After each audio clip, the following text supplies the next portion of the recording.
Bien, ahora 8 días compartimos acerca de los ancianos, ¿no? El capítulo 2 de Tito. ¿Cuál debe ser el comportamiento de los ancianos? Y hablábamos de que los ancianos son toda persona que ya lleva años de ser creyente. Es un anciano. No tiene que tener un cargo dentro de la iglesia, pero es un anciano. Y como anciano tiene unas características especiales. En Tito 2:2 encontramos esas características. ¿Cuáles son? Los ancianos sean ¿qué? Sobrios, ¿qué más? Serios, prudentes, sanos en la fe, en el amor y en la paciencia. Y en la paciencia. Y como hablamos de los ancianos ahora 8 días, hoy toca hablar entonces de quiénes. Del versículo 3. Las ancianas. ¿Quiénes son las ancianas? Toda mujer que lleva un tiempo dentro de la iglesia y que de una u otra manera, tiene una experiencia en diferentes áreas. Por ejemplo, si son madres o no son madres, igual son ancianas que tienen muchas cosas importantes. ¿Recuerda usted alguna anciana de la Biblia que le haya impactado, que le haya enseñado algo? No, yo no. No recuerda ninguna anciana, ¿cierto? Pero hay varias ancianas. ¿Cuáles?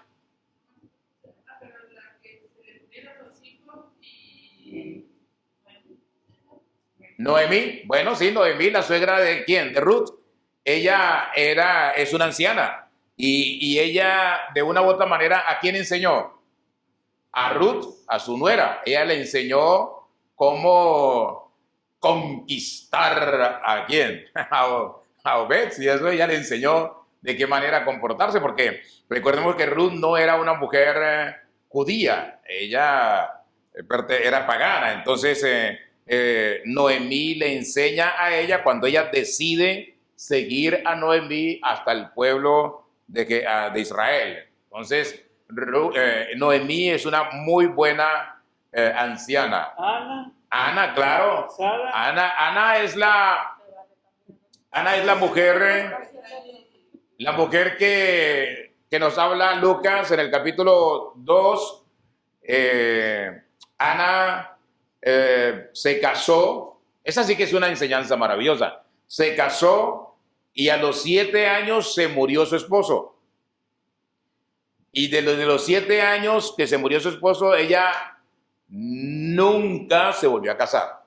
Se quedó soltera, sirviendo en la iglesia, dice la Biblia que de noche y de día. Y Dios le prometió que no moriría hasta que ella viera ¿a quién? A el Mesías, la restauración de Israel, hasta que no viera a Jesús.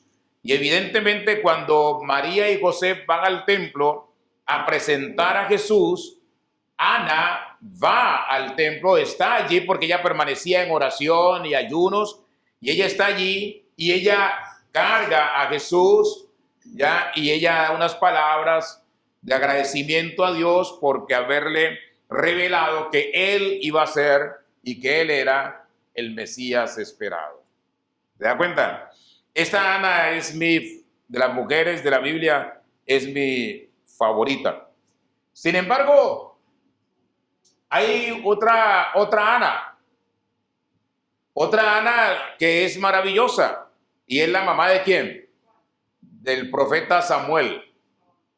En el Antiguo Testamento esa Ana no tenía hijos, era una mujer estéril, pero ella va al templo a orarle al Señor y a clamarle, y el Señor evidentemente le da un hijo, y ella le hizo la promesa que si le daba un hijo, se lo dedicaría a él todos los días de su vida. Y evidentemente Ana tiene su hijo, se lo lleva, cuando ya lo desteta y toda esa cosa, se lo lleva al templo y lo deja en el templo para siempre. Es el profeta Samuel. Creció en el templo, se desarrolló en el templo y se convirtió en el reemplazo del sumo sacerdote de la época, que era, que era el profeta Elí. Entonces, esa Ana iba cada vez que tenía que ir, que podía ir, no podía ir siempre, sino que iba cada año a visitar a su hijo y le llevaba una túnica y estaba con él y compartía con él. Y supongo que esa Ana pues le dio muchas palabras de aliento. Yo creo que todo hijo, muchacho, como era en esa época Samuel, quisiera decirle a su mamá, ¿sabes qué? Yo ya no quiero estar aquí, yo me quiero ir de aquí. Pero Ana le digo, no, no puedes irte porque tú eres la promesa que yo le di a Dios y tú vas a estar aquí y vas a estar bien, no te preocupes. En fin, seguramente le daba que muchas palabras de ánimo, de aliento, exactamente. Entonces, esa Ana fue una mujer que preciosa, maravillosa. ¿Estamos? Ahora, la pregunta es, ¿qué tal es usted como anciana? Ustedes son ancianas, todas tienen tiempo. Ana Mari, Ana Lupita, Ana María, llevan tiempo, ¿no? Y Gina igual lleva tiempo. Y Yuli también. También, Elisa también. Yuli es la más ancianita. Elisa también lleva tiempo. Se crió en la iglesia, ¿no? Se crió en la iglesia, exacto. Ok. Y entonces ya casi llega anciana también, Avid.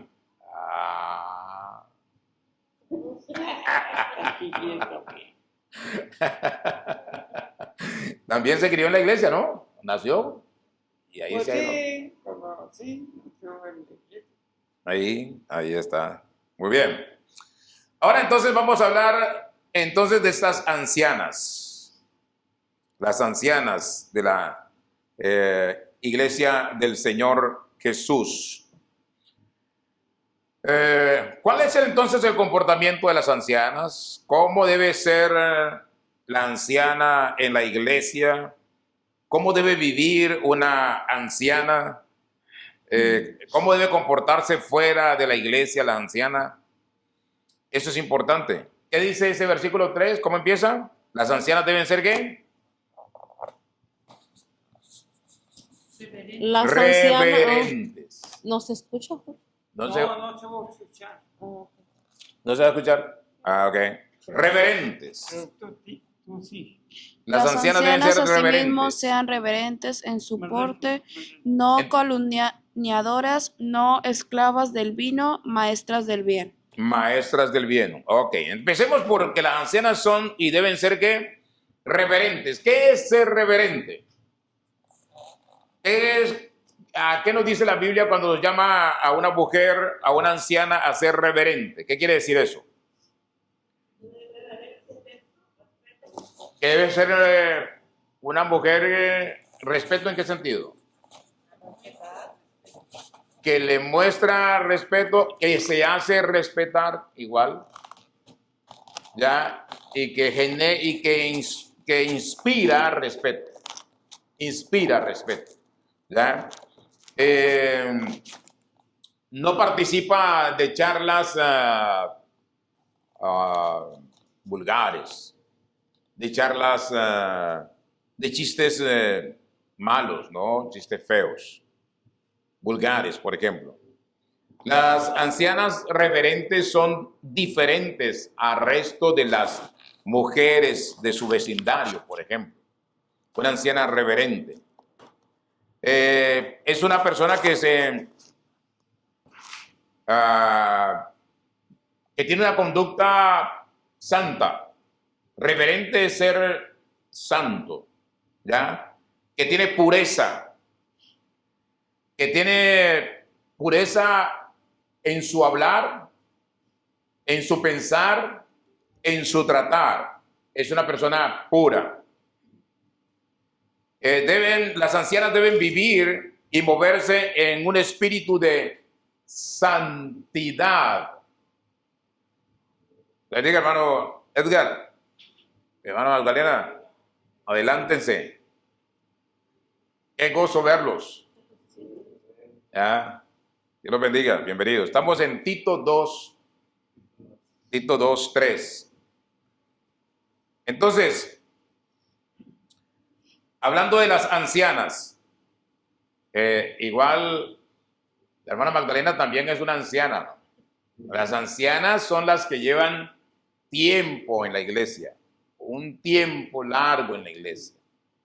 Entonces, no importa si no tienen un cargo, no importa si no tienen un oficio X, Y o Z, pero lleva tiempo en la iglesia y eso indica que tiene una experiencia, un comportamiento, conoce la palabra de Dios. Entonces, eso le da el mérito para ser una anciana.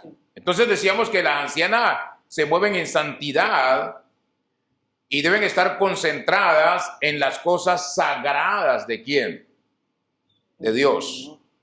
Uno de los comentaristas bíblicos llamado Matthew Henry dice que las ancianas deben mantener una decencia piadosa. Decencia piadosa. ¿Qué significa ser decente piadosamente? O sea, es un decoro. Deben ser decorosas en su ¿qué? En su vestir, por ejemplo. Eso es importante. El vestir de la mujer de Dios debe ser importante, debe ser especial en sus gestos, en sus miradas, en su hablar y en todo su porte. Es importante cómo la mujer anciana debe vestirse. No se puede vestir ¿de qué manera? Provocativamente, por ejemplo. ¿Ya? De manera... La mujer sabe cuándo ¿cuándo se viste una mujer provocativamente? ¿Cuándo qué? Bueno, sí, pero no solamente es eso. Por ejemplo, a veces la mujer sabe cuáles son sus atributos más destacados. Entonces, cuando quiere exhibir esos atributos, se viste de una manera que esos atributos que se vean a la luz, o sea, que cualquiera que la vea pueda percibir sus atributos, ¿ya? En su forma de vestir. Y no siempre tiene que ser ropa ajustada o descotada, no. Incluso puede ser que la ropa sea amplia, pero si ella se ve bien así y sabe que se ve bien así, que así atrae a las miradas de las personas, eso simplemente es parte de su manera, porque en su mente ya sabe que está vistiéndose para atraer personas. Exactamente, con un propósito, ¿no? Se está vistiendo con un propósito. Entonces, eso es importante. Entendamos que las ancianas deben ser ¿qué? Reverentes. ¿Qué dice segunda carta a los Corintios, capítulo 7, verso 1? Segunda carta a los Corintios 7, 1.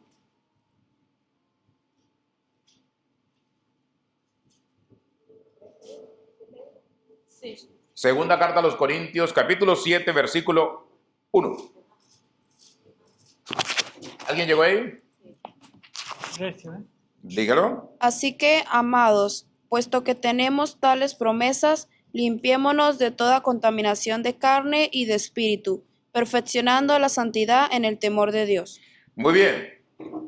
Esto es interesante porque el hecho de ser reverente implica que debemos eliminar toda contaminación ¿de qué? De carne. ¿Ya? Y que debemos perfeccionarnos, que la mujer debe perfeccionarse ¿en qué? En la santidad y en el ¿qué? Temor de Dios. Por eso empieza diciendo el apóstol Pablo, así que, amados, puesto que tenemos tales promesas. ¿Cuáles promesas? ¿Cuál es la promesa que tenemos todos? Que si caminamos con Cristo, andamos con Cristo, vivimos para Cristo, vamos un día a estar en la presencia del Señor por toda la eternidad. Y si tenemos esa promesa, entonces lo que dice, tales promesas, limpiémonos. ¿De qué? De toda contaminación, o sea, de todo lo que el mundo nos ofrece y el mundo nos quiere contaminar. Usted y yo, como las ancianas, debemos limpiarnos de toda contaminación, de toda cosa carnal, porque el mundo lo que ofrece es algo que carnal, y lo que el Espíritu de Dios, la palabra de Dios nos ofrece es la verdad de nuestro Padre Celestial. Efesios capítulo 4, versículo 24, también nos da una referencia que podemos aplicarla a la reverencia de las ancianas. Efesios 4, 24. ¿Alguien llegó ahí?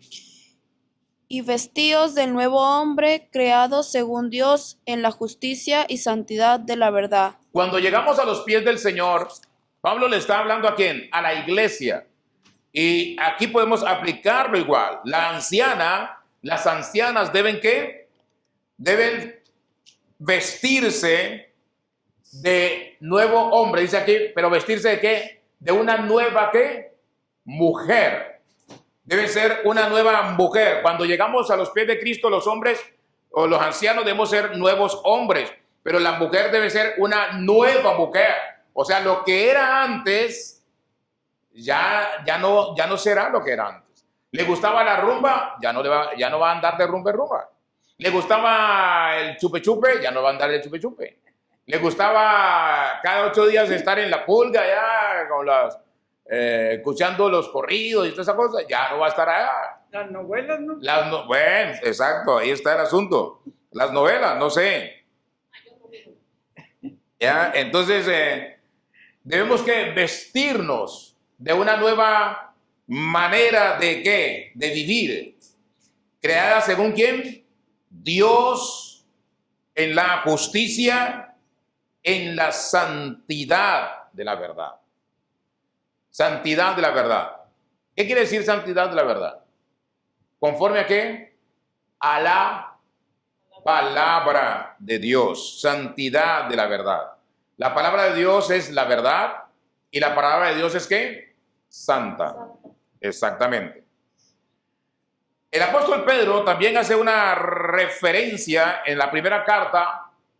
El apóstol Pedro, capítulo 1, verso 14 al 16, que podemos aplicar a lo que deben ser las ancianas reverentes.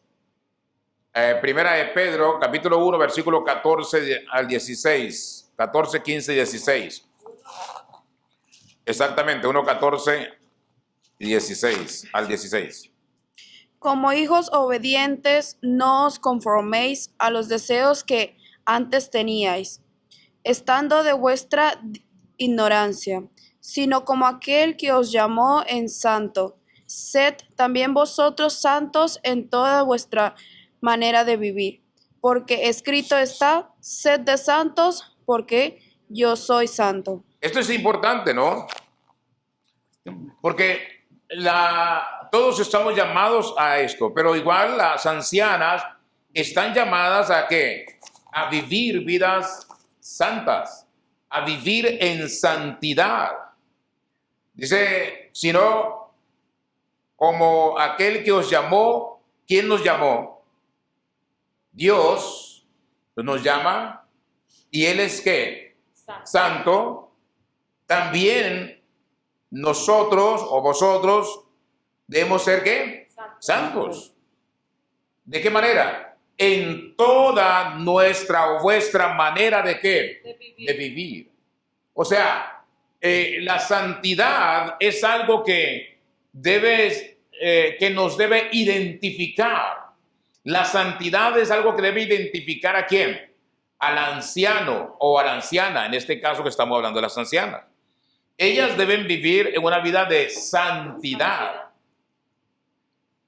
¿Y por qué? Bueno, porque si realmente somos hijos de Dios y Dios es santo, pues nosotros tenemos que imitar a Dios.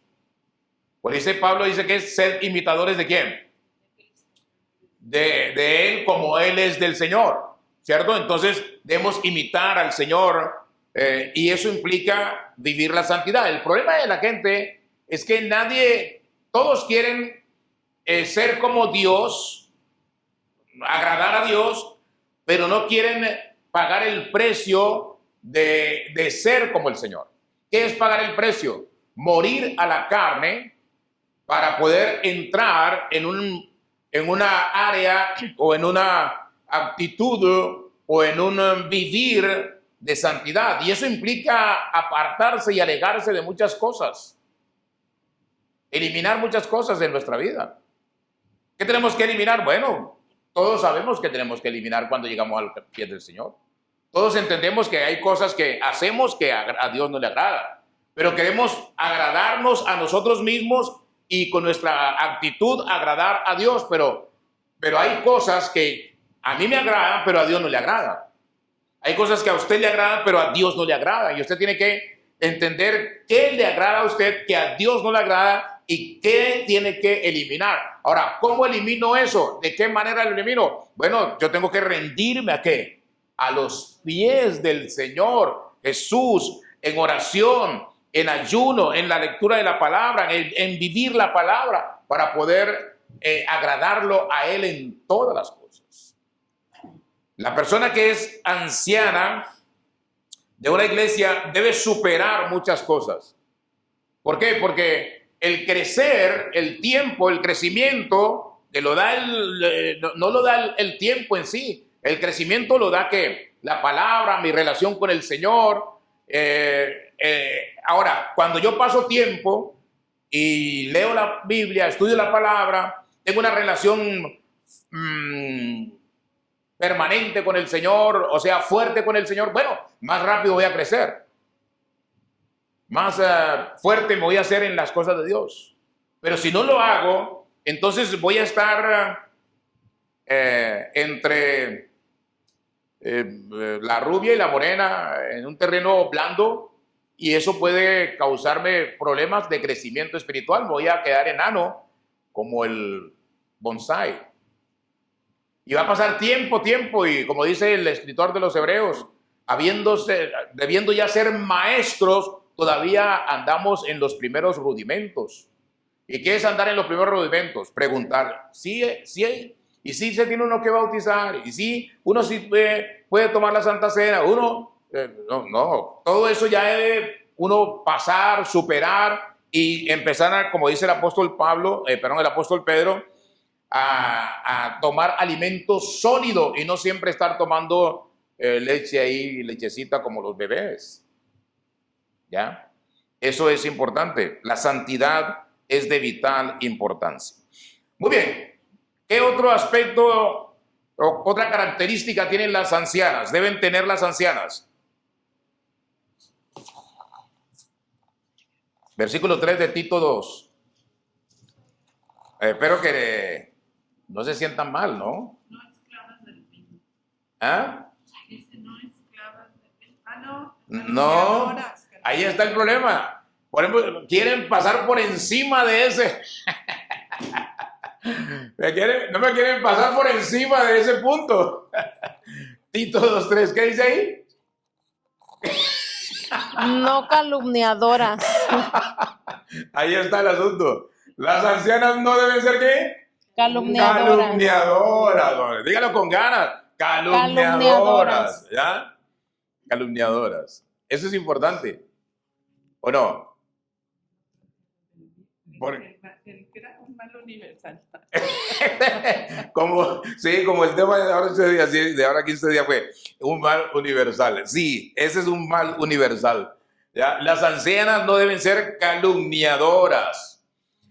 La palabra calumniar viene del griego diabolos, diabolos. Fíjese usted, diabolos. O sea que, ¿quién es el padre de la mentira? Diablo. El diablo. Ahí viene, ahí, el diablo. ¿Se da cuenta? Calumniador, insolente, chismosas, cuentistas.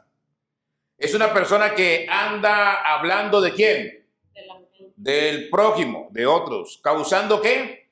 Problemas, causando disturbios, metiéndose en lo que no se debe meter.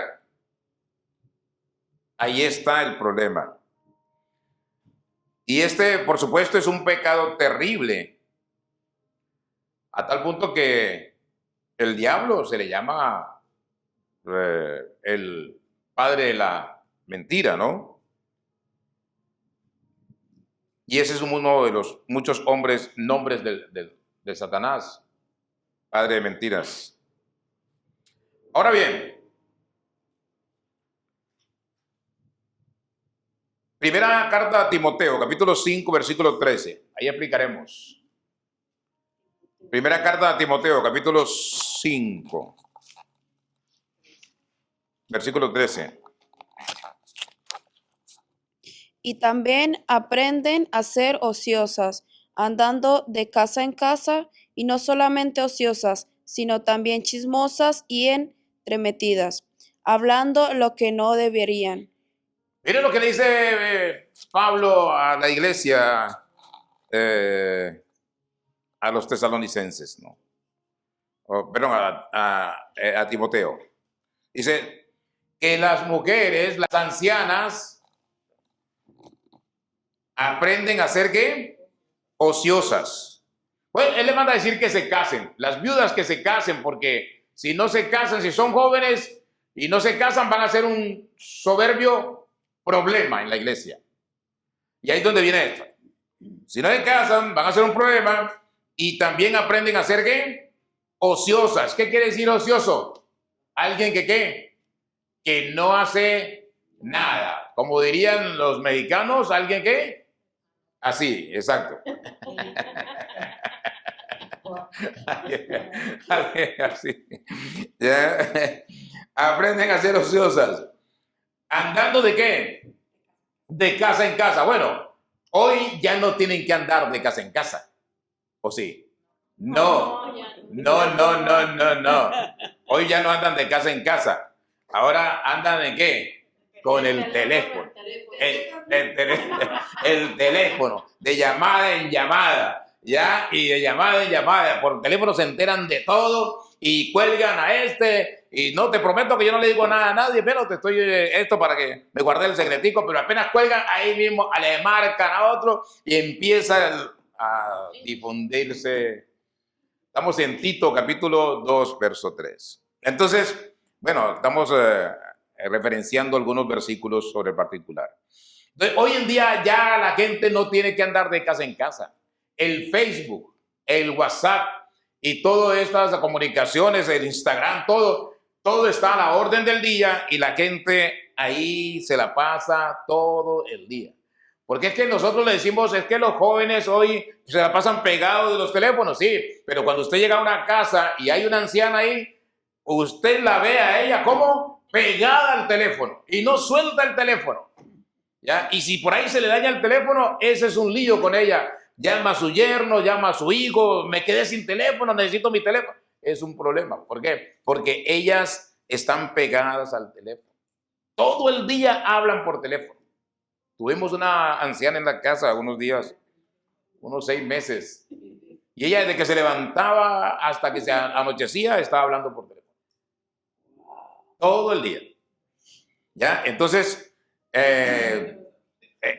eso es andar de casa en casa. Eso es andar de casa en casa.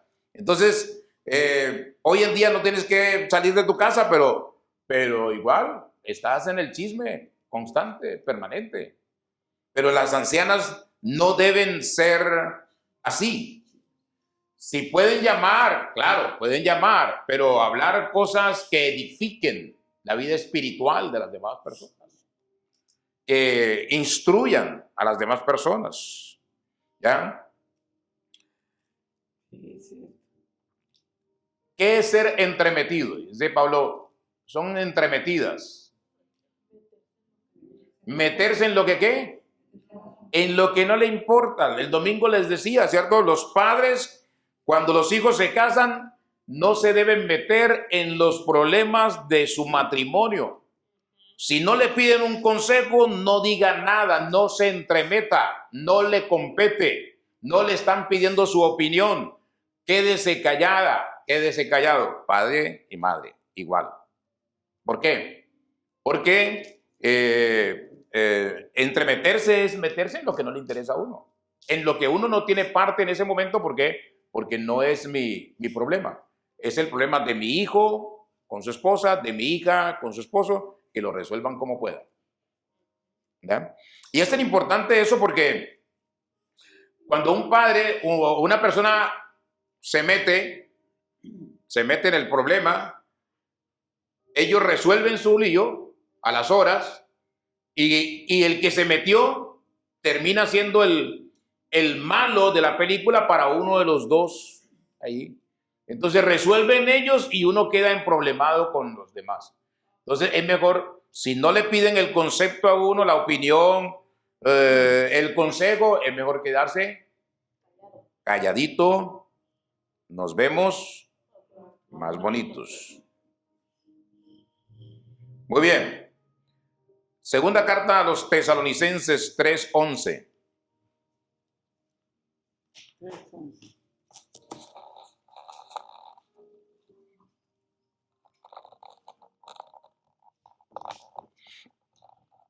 Segunda carta a los Tesalonicenses, capítulo 3, versículo 11. ¿Alguien llegó allí?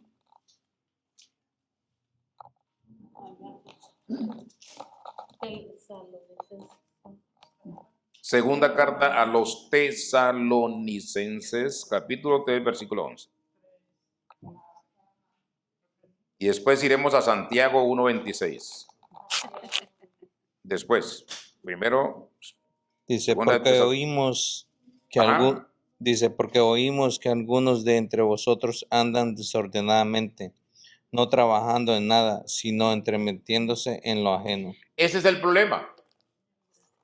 Ahí está el meollo del asunto, ¿se da cuenta? Por eso las personas no pueden estar sin hacer nada. Dice, porque oímos, dice Pablo, que algunos de ustedes, algunos de la iglesia, porque está hablando a la iglesia, no le está hablando a otras personas, sino a la iglesia en sí. Entonces a veces nosotros leemos estos pasajes y bueno, quizás los trivializamos porque pareciera que no, pero él le está hablando a la iglesia. Entonces esto debe estar claro. Porque oímos que algunos de entre vosotros, ¿ok?, de la congregación, de la iglesia del Señor Jesucristo, andan como desordenadamente. ¿Qué quiere decir eso? Que la palabra de Dios entra por un oído y sale por el otro, y que no se posa en el corazón, y que no hay práctica, no hay obediencia a la palabra, andan desordenados, o sea, sin practicar la palabra de Dios. Andan desordenadamente. ¿Y qué más dice? Entonces sigue diciendo, no trabajando, ¿en qué? En nada. O sea, no trabajando en nada, no hacen nada, no sirven en la iglesia, no hacen nada en su casa, no hacen nada en su hogar, en su vecindario, no hacen obra social, no hacen nada. O sea, no trabajando en qué, en nada. Esto ya es grave, ¿cierto? O sea, eso es un caldo de cultivo ¿para qué? Pues para ser un mal cristiano, un mal siervo o sierva del Señor. O sea, una mujer que no hace nada, es caldo de cultivo ¿para qué? Para una vida de pecado. De pecado. No hago nada, no hace nada. O sea, el tiempo está siempre libre para toda cosa que Satanás le ponga en el oído. Pero dice el apóstol que andan ahí que entremetiéndose en lo ajeno. ¿Se da cuenta? En lo que no les compete, en lo que no les interesa. Ahí el problema. Santiago 1:26, ¿qué dice? ¿Alguien llegó ahí? Y después vamos a 1 de Pedro 3:10. Santiago 1:26. 1:26. Si alguno se cree religioso entre vosotros y no refrena su lengua, sino que engaña su corazón, la religión de tal es vana. Ok, ¿se da cuenta? Si alguno se cree muy cristiano, muy creyente, se cree muy hijo de Dios, y no que refrena su lengua, o sea, y no controla su lengua, y no busca tener su lengua en sujeción. Porque cuando usted lee todo ese pasaje se encuentra que Santiago dice que la lengua es un miembro pequeñito, pero que se jacta de hacer grandes incendios, de hacer grandes problemas, que es como un cerillo, ¿no? Que lo tira y el bosque, como los incendios de California, ya que la lengua es como ese timón que controla un crucero, un barco, por ejemplo. Pero si no lo controlas, entonces causa grandes estragos. Entonces el cristiano debe que controlar su lengua, debe refrenar su lengua. Y ahí es donde vengo a la frase de los brasileros: si no tengo nada bueno que decir, mejor que no digas nada, quédate callado. Porque el ejemplo es este: cuando usted empieza a hablar y quiere decir algo, le pica la boca por decir algo, pero usted quiere decir dos cositas, pero usted llega y se extiende porque la lengua es venenosa, ¿no? Y empieza y bra, y va, y ya no se detiene y empieza a decir cosas que no debería decir. Y cuando las dijo, ya las dijo y ya que, ya no hay nada que hacer, ya las dijo y causó un problema, causó un estrago. Por eso es importante controlar la lengua. A veces es mejor quedarse callado y no decir dos cositas, porque si digo dos cositas, la lengua suelta y empieza a funcionar sin detenerse. Es un gran problema. Grave problema. Entonces quedémonos, que más bien que calladitos. Calladitos. E incluso ese tema que le hablaba está en Santiago 3:6. Si alguien llegó ahí, lo puede buscar ahí. Santiago 3:6. Dice, y la lengua es un fuego, un mundo de maldad. La lengua está puesta entre nuestros miembros y contamina ¿qué? Todo el cuerpo. Claro, ¿por qué contamina todo el cuerpo? Porque lo que sale de la lengua, ¿sale de dónde? Del corazón.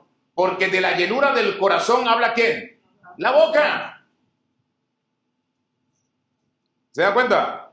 Porque de la llenura del corazón habla la boca. Entonces, dice, e inflama la rueda de la creación, inflama la rueda de la creación. Y ella misma es inflamada ¿por quién? Por el infierno.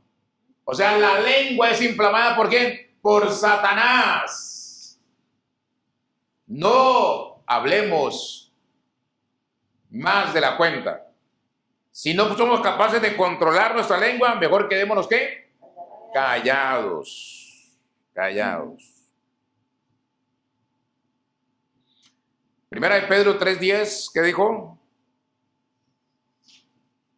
¿Alguien llega allí? Porque el que quiere amar la vida y ver días buenos, refrene su lengua del mal y sus labios no hablen engaño. Ahí está el asunto. ¿Ya? El que quiere amar la vida y ver días ¿qué? Buenos, ¿Qué debe hacer? Refrenar su lengua ¿de qué? Del mal. Y sus labios no hablen ¿qué? Engaño. Ahora, refrenar su lengua del mal. Por ejemplo, supongamos que la gente es muy dada a imaginarse cosas y decirlas como si fuera una verdad. La gente se imagina algo y lo dice como si fuera absoluta verdad. Por ejemplo,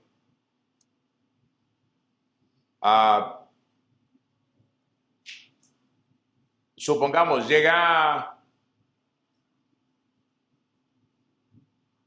está la pareja, casados, su esposa, su esposo, y usted llega a la casa y de pronto ve a la mujer con los ojos rojos que estaba llorando. Pero bueno, no le dicen nada, simplemente lo reciben, hablan, conversan, dialogan, ¿cierto? Y la persona sale de la casa y el visitante se va y se va a decir que ¿qué? Que estaban peleando.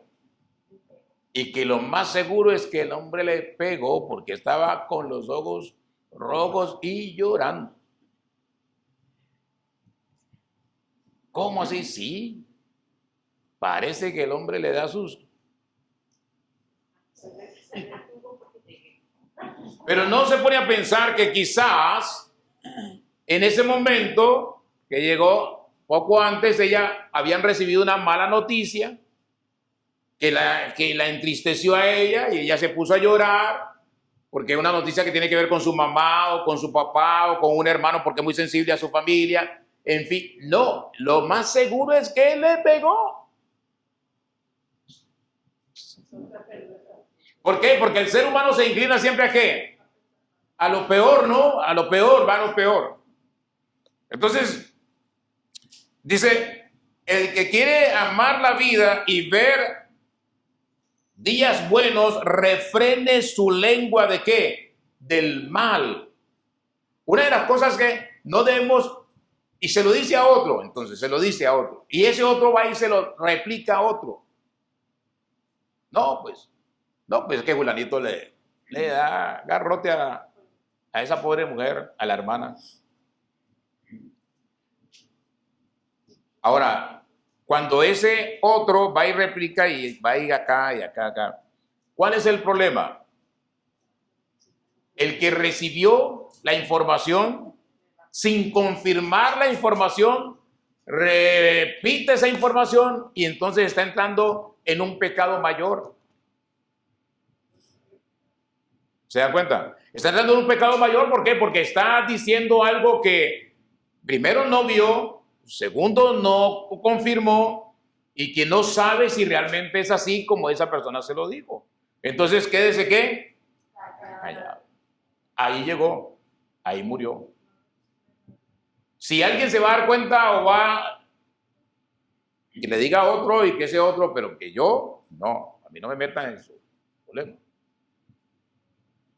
Una de las características que yo tenía siendo, sin ser cristiano, era que yo iba, como en mi vecindario, con mis amigos, iba a sus casas, ¿no? Claro, a las 7 de la noche uno ya salía de trabajar, iba a conversar, a dialogar, y pasábamos tiempo, y muchas veces llegaba a alguna casa y ahí estaban en tremenda pelea, y discutiendo. Yo ya llegué y me quedaba ahí me sentaba. Confianza con todos. Pero una vez, mi compadre me dijo, lo dijo delante de todo el grupo. Digo, aquí el confiable de todos, porque ellos me decían el negro, es el negro. Porque él sabía que todo lo que yo sabía de su casa, yo no había hecho una sola, nadie sabía, sino yo.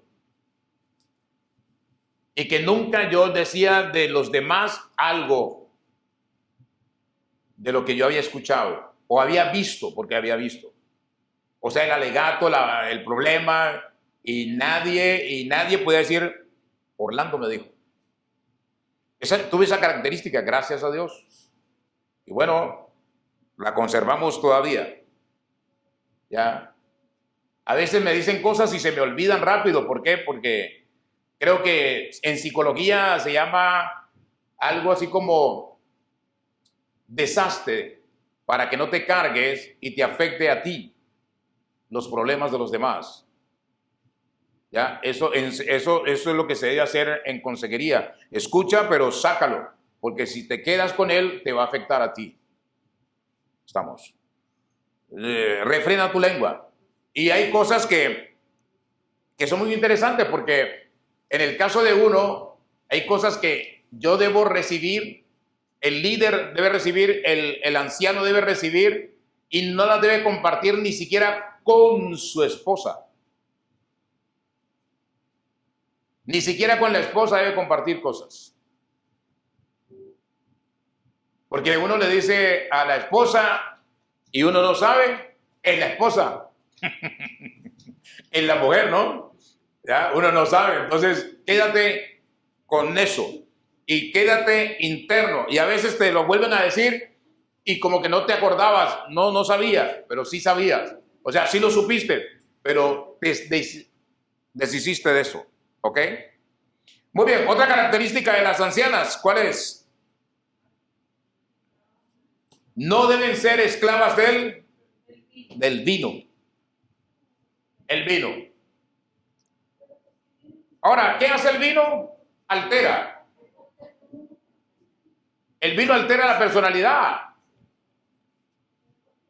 Y a veces uno dice, bueno, pero las ancianas, sí, hay muchas ancianas que tienen su botellita de vino ahí guardadita, o del licor X, Y o Z ahí guardadito, ¿eh? Ahí lo tienen ahí en su closet.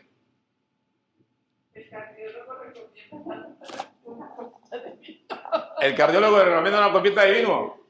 Que porque el resveratrol.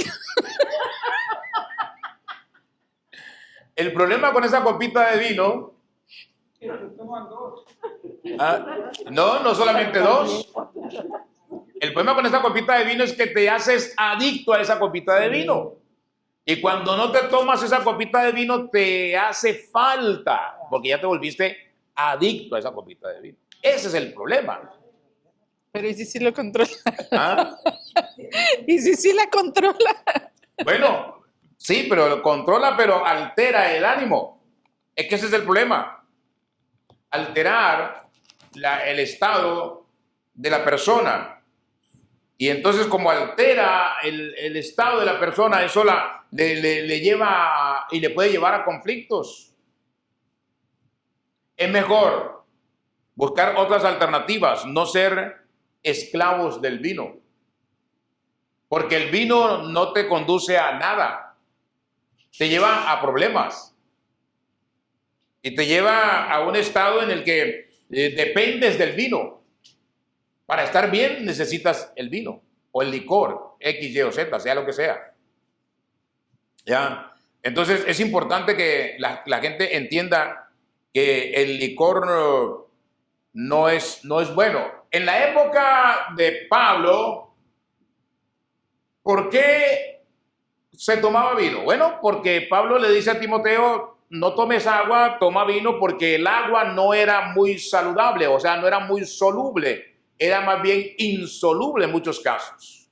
No había si no estaba cerca de una buena fuente de agua, no había una buena fuente de agua. Si no la tenías, entonces no corras riesgo, no tomes agua. Le dice Pablo a Timoteo, toma vino. Pero era un problema ¿qué? Gástrico, un problema clínico. Pero si no tienes un problema clínico, gástrico, y hoy tienes muchas alternativas porque hay agua suficientemente buena, y si no la hay, es muy sencillo. Toma el agua, échale un poquito de limón, échale sal marina y la vas a hacer un agua mineral, como el agua que debemos tomar. Hoy hay alternativas, ¿ya? Porque el agua que tomamos en botella, la que nos venden por ahí, esa agua por sí sola no sirve. porque no tienen los minerales requeridos que el cuerpo necesita. Pero si tú le echas limón y le echas sal marina, eso es ponerla en óptimas condiciones.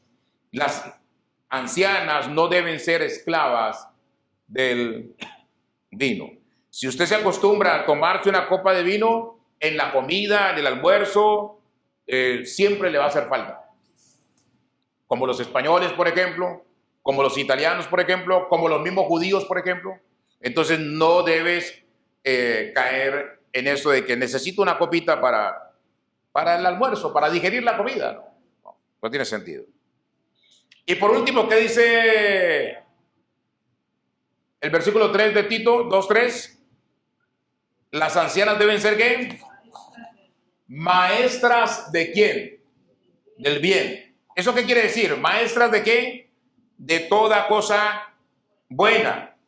Las ancianas deben vivir vidas tan santas que enseñen a las personas, que enseñen a los demás con su propio ejemplo y con su propio testimonio dentro del hogar y fuera del hogar. O sea, en su casa, en su vecindario, en su trabajo, en la iglesia, que ellas con su testimonio puedan enseñar, con su ejemplo puedan enseñar. Deben enseñar ¿a quiénes? A las mujeres, sobre todo a las mujeres ¿qué? Jóvenes. Las ancianas deben enseñar a las mujeres jóvenes cómo vivir ¿para quién? Para Cristo. En un mundo lleno ¿de qué? De pecado, en un mundo corruptible, las ancianas deben hacer la diferencia para enseñar a las jóvenes a vivir para el reino de los cielos. Miren lo que dice Proverbios 22:6. Ese versículo todo cristiano debe sabérselo de memoria, ¿no? Instruye ¿a quién? Al niño, ¿en dónde? En su camino, y aun cuando fuere ¿qué? Viejo, ¿qué pasará?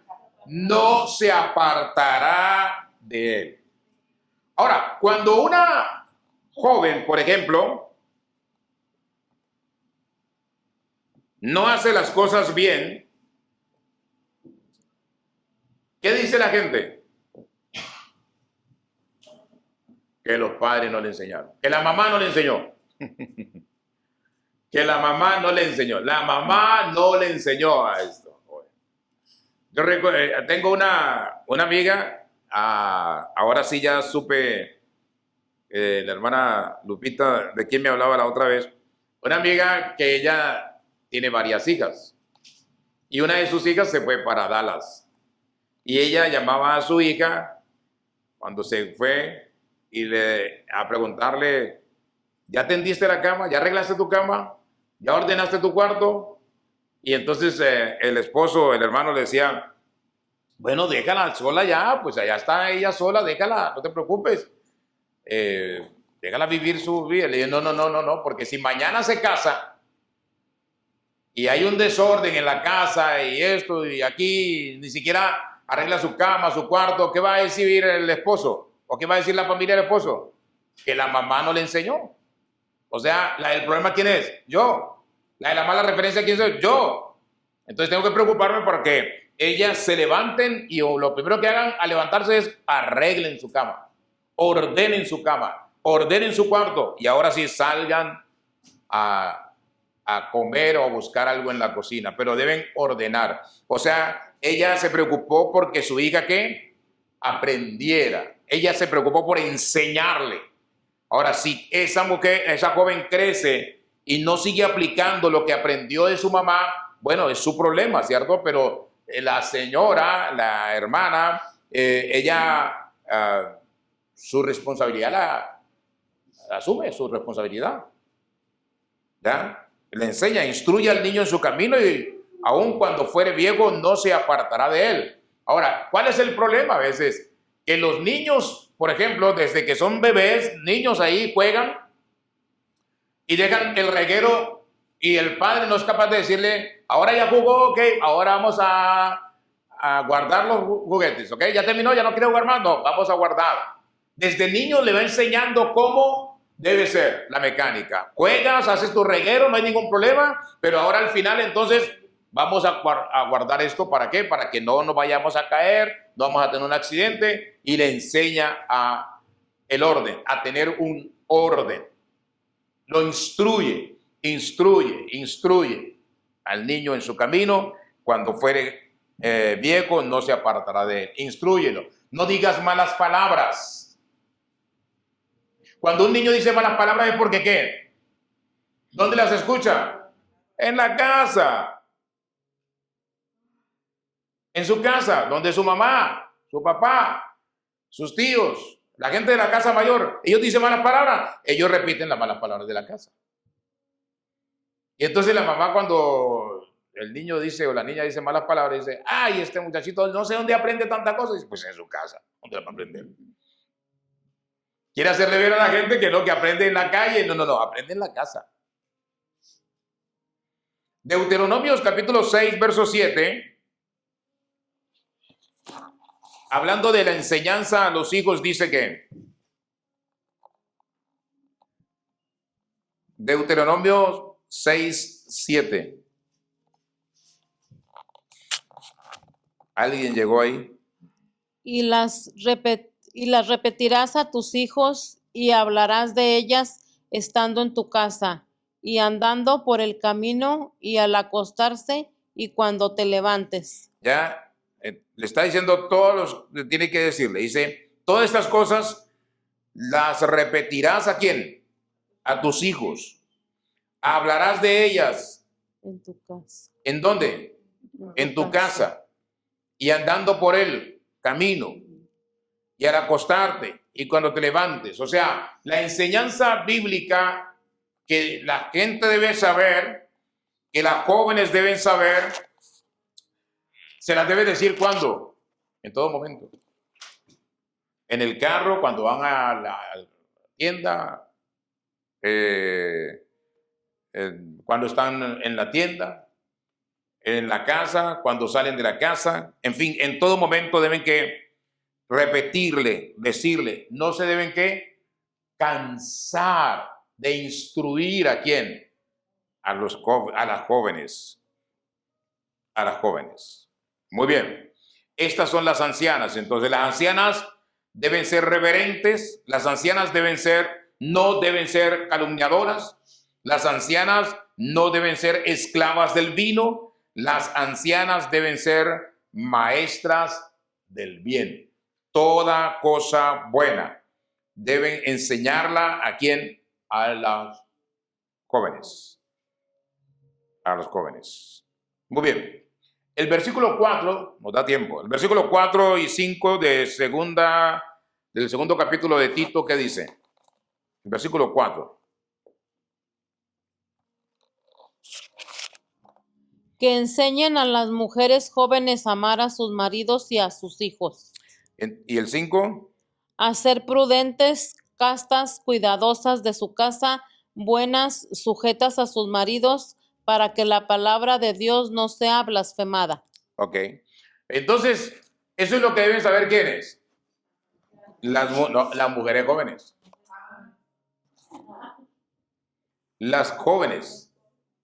¿Por qué? Porque las ancianas les enseñan, ¿cierto? Para que ellas sepan, las jóvenes sepan, cómo deben ser en el mundo, cómo deben comportarse en su andar diario. Entonces aquí encontramos 8 cualidades interesantes para las jóvenes. Las mujeres jóvenes deben ser ¿qué? Sobrias. Sobrias. ¿Se acuerdan de la primera característica de los ancianos? ¿Cómo son? ¿Cómo deben ser? Sobrios. ¿Eso qué quiere decir entonces? Que la sobriedad deben ser libres ¿de qué? De influencias tóxicas, ¿se acuerdan? Tanto los ancianos deben ser libres de influencias tóxicas, como los jóvenes o las jóvenes deben ser libres de influencias tóxicas. Esto es importante.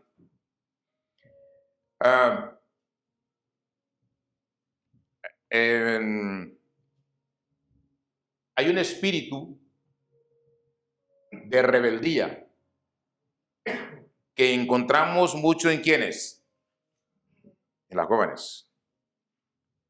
Pero es que ellos se levantan con esa rebeldía, y veía yo ayer a un niño que le manoteaba a su mamá, y la mamá no le hacía nada, no le decía nada. ¡Ay, este niño! ¡Ay, este niño!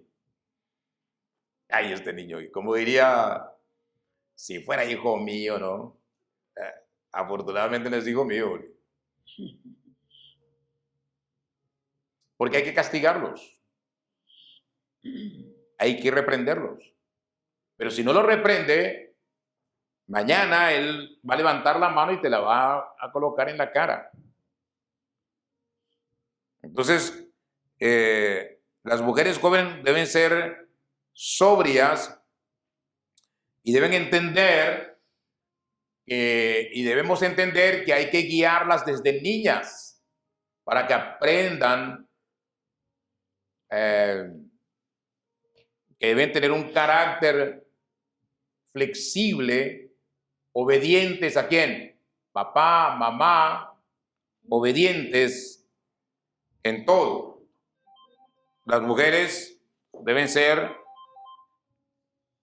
ahí está llamando la señora, pero estamos ocupados. Las mujeres jóvenes deben ser sobrias. No inclinarse. Una de las características de la mujer cuando va creciendo es que hasta los padres, ¿no? Ellas le sopesan al papá. Yo recuerdo a mi hija. O sea, ella como que lo prueban a uno. Y yo veía que ella me miraba así como de reojo a ver yo qué actitud tomaba. Y yo le decía, va una. Y van dos, pero nunca me dejaba llegar a las 3. Si llegaba a las 3, te voy a castigar. Cuando yo le decía, va una, ella me miraba así de reojo y seguía en la misma. Le dije que ya no haga eso, van 2, y ahí ya paraba. ¿Por qué? Porque la mujer tiene una característica, ¿no? Manipular. ¿Aprenden a qué? A manipular. Desde niñas aprenden a manipular, ¿o no? Claro. ¿Pero por qué? Porque nosotros, los padres, dejamos que nos manipulen. Las niñas, igual, los jovencitos, se inclinan en la casa hacia el lado más débil que ellas pueden manipular, sea la mamá o sea el papá. Entonces, por más que usted les diga una cosa, ellos ¿qué hacen? Ellos se inclinan, van a donde ¿quién? A donde ellos pueden manipular a la persona para poder hacer lo que les da la gana. Las mujeres jóvenes deben ser sobrias, ¿ya? Y no ser influenciadas por cosas que intoxiquen su mente y su corazón. ¿Qué les deben enseñar las ancianas a las jóvenes? ¿A amar a quién? A sus maridos. Alguien me decía, o alguien decía, bueno, se supone que las mujeres aman a sus maridos. Sí, probablemente sí. Sí, toda mujer ama a su marido. Pero encontramos casos en los que no se ve reflejado ese amor a los maridos. Sin embargo, vaya a Efesios 5:31. Mira, a ver, Efesios 5:31 dice algo interesante. Porque el amor de una mujer debe ser un amor desinteresado. Un amor que no sea egoísta. Un amor que da y se sacrifica El amor debe ser un amor tranquilo, pacífico, un amor que no tiene interés en nada, un amor que proviene tanto de la voluntad como del corazón. Debe ser un amor de compromiso, así como de afecto. Esto es importante. La mujer evidentemente debe amar, las jóvenes deben aprender a amar a sus esposos. ¿Qué dice Efesios 5:31? Porque esto dejará el hombre a su padre y a su madre, y se unirá a su mujer, y los dos serán una sola carne. Entonces, el hecho de ser una sola carne, ¿qué hace? ¿Qué implica? ¿O qué implicación tiene? Que debe haber, ¿qué? Una sola carne implica que debe haber un ¿qué? Un amor ¿qué? Genuino, un amor real. Somos una sola carne. Nuestro amor debe ser ¿qué? Sincero. Somos una sola carne. ¿Ya? No puede haber un interés en particular, sino el que somos el uno para el otro exactamente. El uno para el otro. Entonces, ese amor es único. Es único. Ahora, ¿qué dice el versículo 33 de ahí mismo? Efesios 5:33. Ajá. Por lo demás, cada uno de vosotros ame también a su mujer como a sí mismo, y la mujer respete a su marido. Ese es un punto interesante. Y yo creo que este es más interesante que todo. Puede decir, es que yo amo a mi esposo, sí, pero no lo respetas. ¿Y qué más quiere el hombre que entre amar y respetar? ¿Cuál de las dos cosas? Evidentemente deben ser las dos, pero ¿cuál de las dos cosas debería sobresalir de la mujer hacia el hombre? El respeto, claro. Porque usted me puede decir, es que la mujer puede decir, es que yo lo amo, él es mi vida, sí, pero no lo respetas. Y si no lo respetas, en medio de las personas lo avergüenzas. Lo pones por el piso. Y eso va a hacer que, ¿qué? Va a llevar a una ruptura. El hombre necesita, como dice la palabra de Dios, que la esposa, ¿qué? Lo respete. Escuchaba estos días a una señora y ella hacía una pregunta interesante. Hablando del liderazgo del hombre. Dice, en la casa, ante los hijos, la mujer tiene el liderazgo por naturaleza. Porque ella tuvo a su hijo, a sus hijos 9 meses.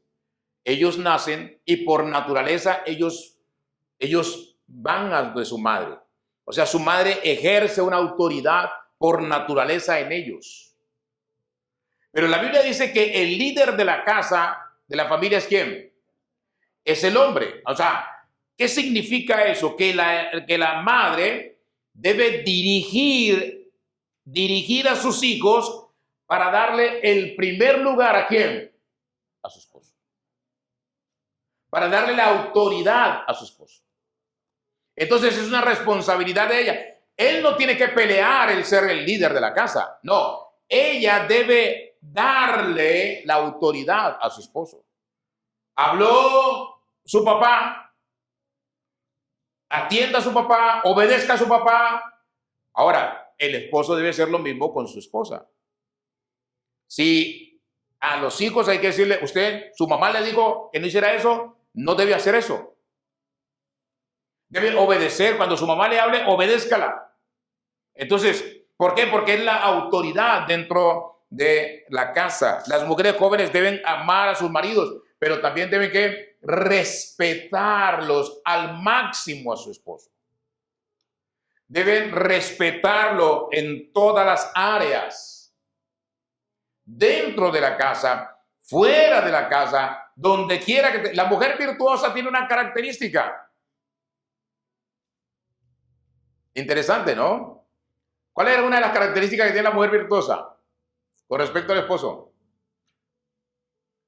Que en la calle todo el mundo sabe que ella tiene un esposo y que ella lo pone en ¿qué? En alto, donde quiera que ella va. Si usted lee Proverbios 31, se encuentra. En la calle, la mujer virtuosa habla bien de su esposo siempre, siempre. Ya, los viajeros están llamando. El hermano Juan y está demarcando desde Las Vegas. Ya, ahí está el problema. Que la esposa debe poner en alto ¿a quién? A su esposo, siempre. Déjeme cancelar aquí el sonido ahora sí. Debe ponerlo en alto. Debe honrar a su esposo. Debe hablar bien de su esposo. Debe respetar a su esposo. Las jóvenes deben hacerlo.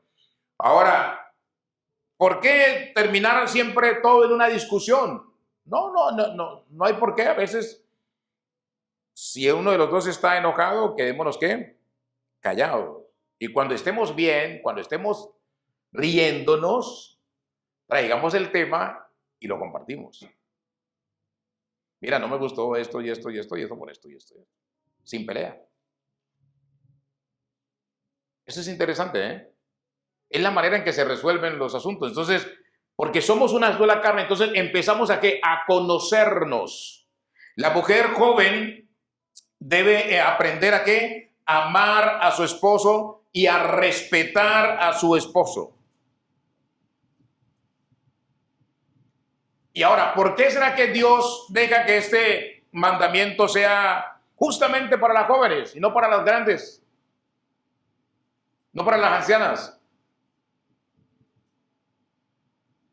Porque las jóvenes, como los jóvenes, pueden equivocarse, ¿no? Muchas veces la mamá que le dice a una hija, aguanta, espérate, porque a lo mejor lo que tú estás sintiendo no es amor en sí.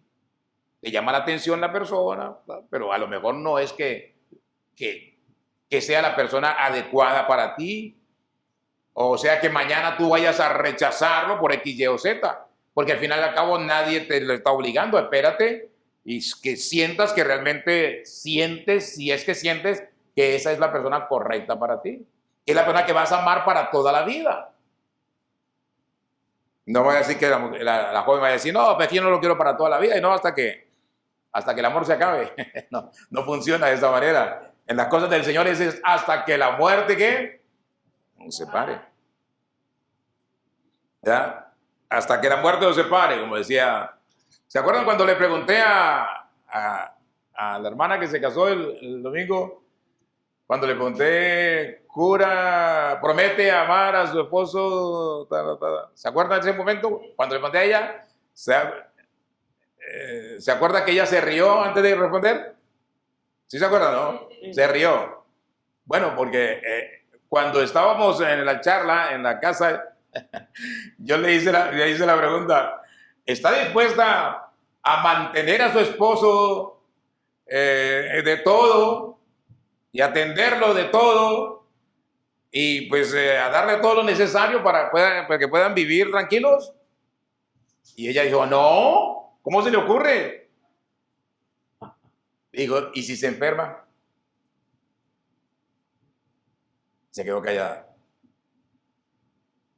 Si se enferma, le toca. Es que el matrimonio no es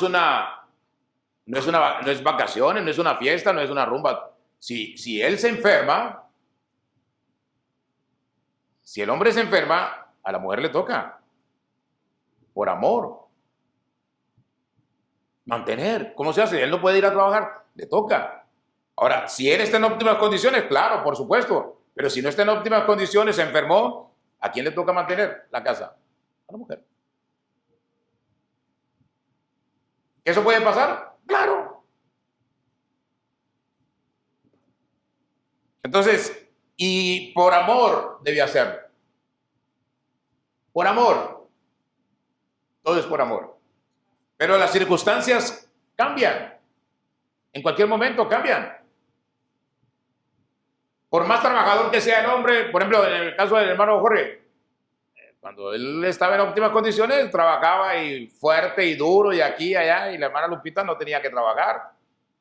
Pero le vino el stroke, vino el otro stroke, ya, ¿qué le tocó? No, le tocó a la hermana, por eso trabajar. Así pasa.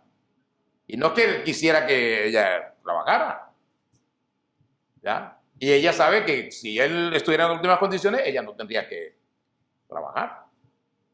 ¿Por qué? Porque él se partió el lomo desde el momento mismo en que dijo, ella es la que yo quiero para mi esposa.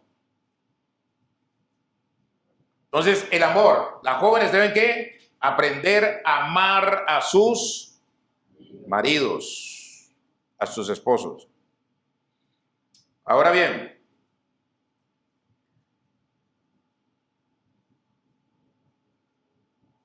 el hombre debe tener una característica con respecto a la esposa, ¿no? Colosenses 3:19 dice, maridos, que amad a vuestras mujeres y no seáis, ¿qué? Ásperos con ellas.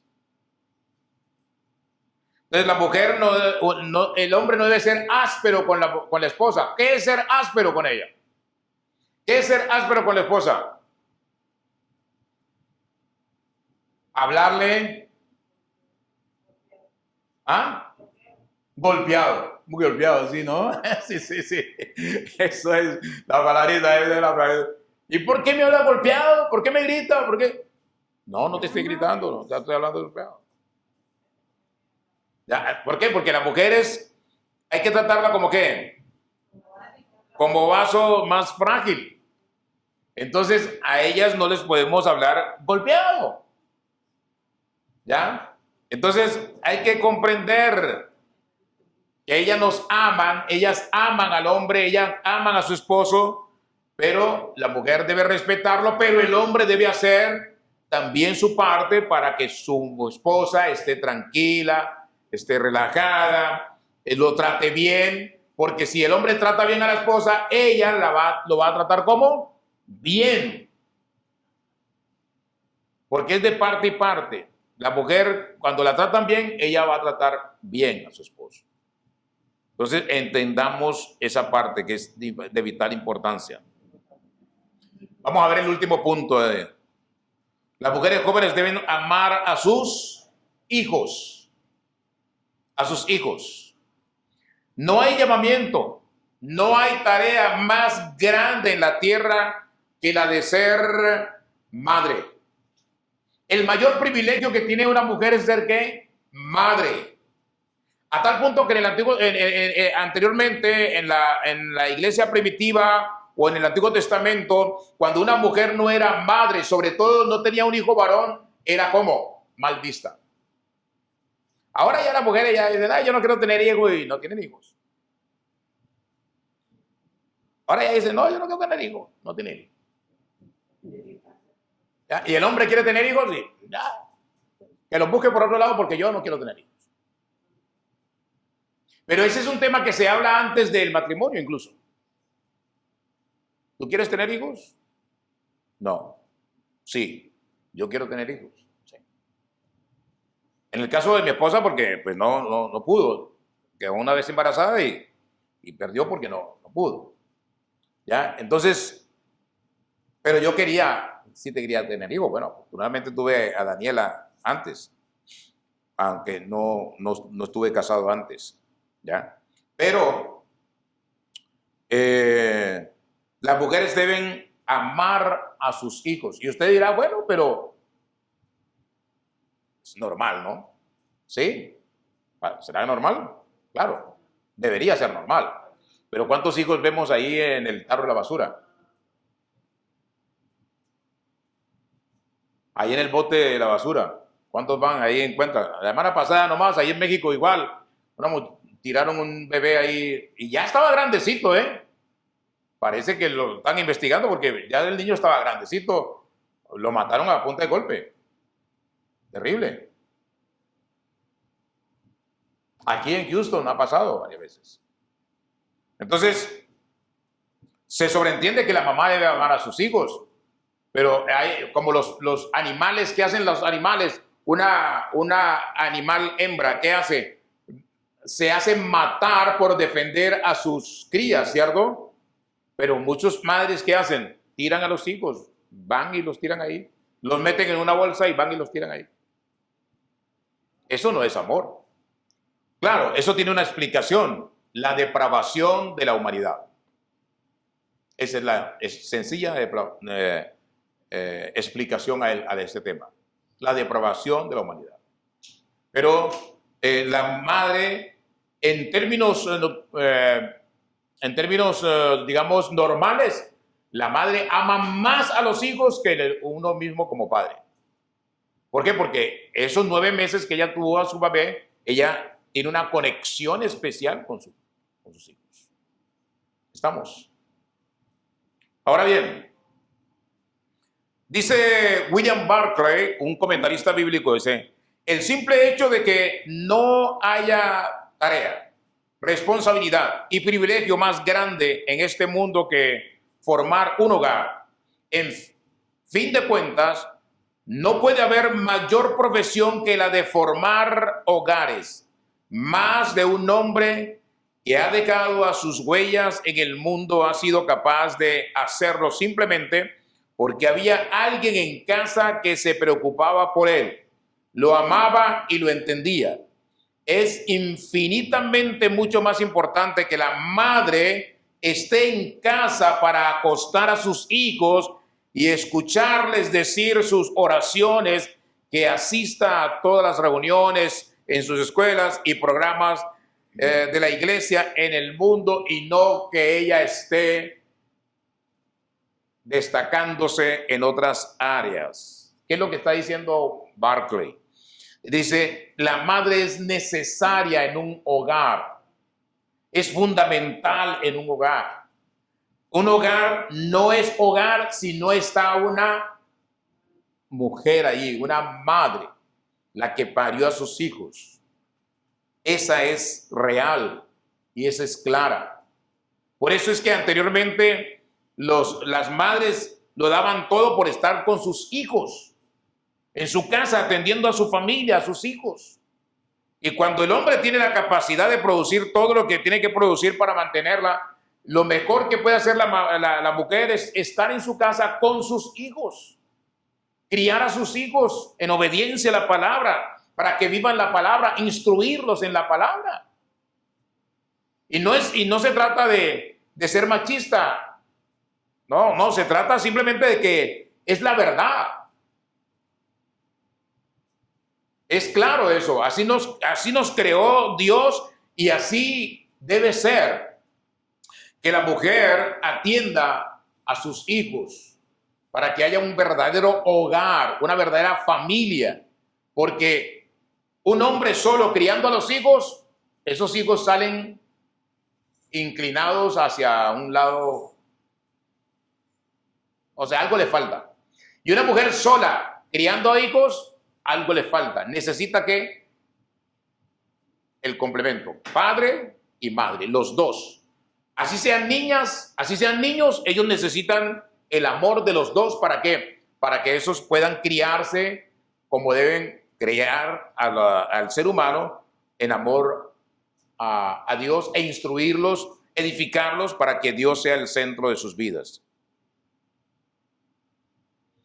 Entonces, las jóvenes, las madres jóvenes, las jóvenes deben amar a sus hijos, amar a sus esposos, aprender a amar a sus esposos y aprender a amar a sus hijos y evitar. Hoy en día hay muchas enfermedades raras, ¿no? Por ejemplo, claro, anteriormente en la época de Jesús, todas esas enfermedades mentales entraban en la categoría demoníaca. Ese es el punto. Entonces, una persona, por ejemplo, muchas mujeres tienen la enfermedad de que hoy están bien, mañana ¿Quién sabe? ¿Cómo se llama? Bipolaridad. Pero hay bipolaridad al extremo. Y ese es un gran problema. Ese es un gran problema. Una bipolaridad al extremo, esa persona te puede matar. Esa persona te puede acuchillar. Esa persona te puede generar un terrible conflicto en su vida. Entonces necesitas, si tienes que tomar la medicina y tienes problemas de bipolaridad, toma tu medicina a tiempo. Toma tu medicina a tiempo para evitar esos terribles problemas. En estos días vi una película sobre el particular y me dejó espantado. Y tomada de la vida real, me dejó espantado. ¿Ya? No es tan fácil convivir con una persona bipolar. Es más, mi esposa tiene un sobrino en Nicaragua que se casó con una joven y él no sabía, la muchacha, tienen un niño ya y tiene el problema de bipolaridad. Él dice que la quiere mucho, pero que no puede vivir con ella. Este es el problema. Es un lío. ¿Ya? Entonces, ¿a qué nos llama todo esto? Amar. Amar. Y por amor, entonces hacemos cosas, y a veces hacemos cosas no muy buenas también, pero debemos hacer lo correcto siempre por amor. Sobre todo, ya hablamos de los ancianos, las ancianas, estamos en las mujeres jóvenes, deben amar a sus esposos, deben amar a sus hijos y deben aprender a qué, a ser mujeres sobrias.